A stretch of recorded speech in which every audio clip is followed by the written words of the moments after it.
माझं सोलापूर न्यूजमध्ये आपल्या सगळ्यांचं स्वागत। मंत्री स्वतः त्याच्यामध्ये लक्ष घालून आहेत, अजितदादा लक्ष घालून आहेत। मी स्वतः पुणे पोलीस आयुक्तांशी बोललो आणि यावर कठोर कारवाई करण्याच्या सूचना सरकारच्या वतीने आम्ही दिलेल्या आहेत आणि आरोपी कुठल्याही परिस्थितीमध्ये तात्काळ त्याला अटक होईल, कारण त्याचे सगळे जे काही लागे बांधे आहेत ते सगळे पोलिसांच्या हाती आलेले आहेत। आणि लाडक्या बहिणींना आम्ही एसटीमध्ये जास्तीत जास्त प्रवास करता यावा, त्यांना सोपं व्हावं म्हणून 50% सवलतही दिली।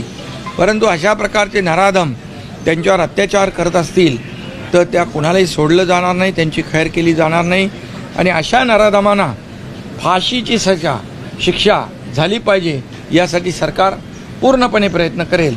अशा प्रकारचं सरकारचं धोरण आणि भूमिका आहे। कोणी कुठल्याही पक्षाचा असू द्या, कुणाशी संबंधित असू द्या, अशा प्रकारच्या गुन्हेगाराला गय केली जाणार नाही, एवढंच मी आपल्याला सांगतो।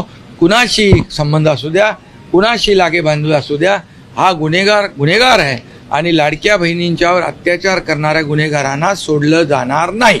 माझं सोलापूर न्यूज या यूट्यूब चॅनलला सबस्क्राईब करा आणि बेल आयकॉन प्रेस करायला विसरू नका।